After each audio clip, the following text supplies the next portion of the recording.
Guys, welcome back to my video. Today's going to be a quick one on how I make black emblems. Over here, this is the chrome one, and that's the black chrome one. You can kind of see the difference. I don't recommend getting a used emblem and doing it just because there might be imperfections. And this is a brand new one that I got from Honda, so I'll show you how to do it. The one that's currently on the car right now, this one's been on here for maybe a year now. It's a garage kept car. I wash it, probably once every 2 weeks. I don't go through automatic car washes, so it'll last a lot longer. I'm not sure how long it's gonna last if you have a outside car, but pretty much what I do is I use this stuff here, Vans Elegance color, I guess. It's a light smoke. They have a darker smoke. I just rather have the light smoke because you can layer a couple of times on it. It's meant for headlights and lamps and things like that, but I find this way better than that VHT or Duplicolor stuff because that stuff looks kind of greenish. This one actually looks like the OEM color on the S2000 emblem kit, if you can find these. And so I just want to match it. I didn't like the one that comes with the kit because the rear emblem and the front emblem was way too small. It was made for the AP1. That's why I ended up making my own.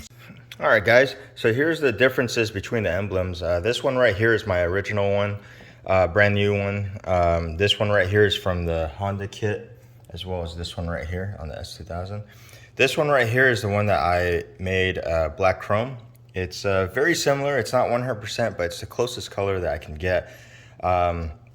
And that's the one that I used with this Vans color here.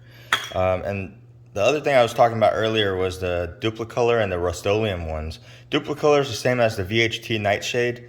It gives you like this weird greenish tone, which I guess the camera can't pick up, but it's definitely not right. It's nowhere near the color of this. I just sprayed it on a white piece of paper because it's a lot easier to show.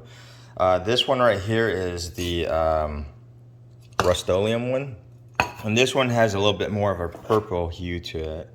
And what I'm looking for is more of a brown hue, which is what Vans gives you.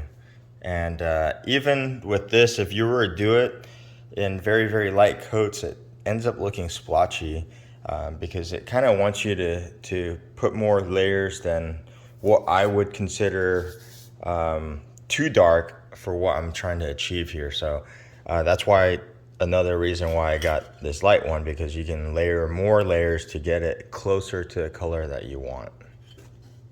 So when you're doing this, you want to make sure that the emblem's super clean, and then you want to put it on a vertical surface because it'll make it a lot easier to lay down the paint.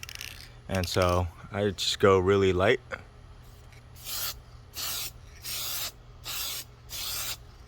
Once over, and then once it flashes, it's going to be like super clear. And then I'll match it again with the OEM one just to see how close it is, and then go with how many coats I need.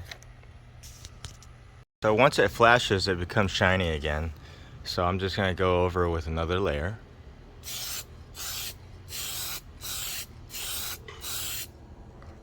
And then let it flash again, and then check again. And so kind of looking side by side on it, it looks like it needs maybe 1 or 2 more coats, which is what I'm going to do.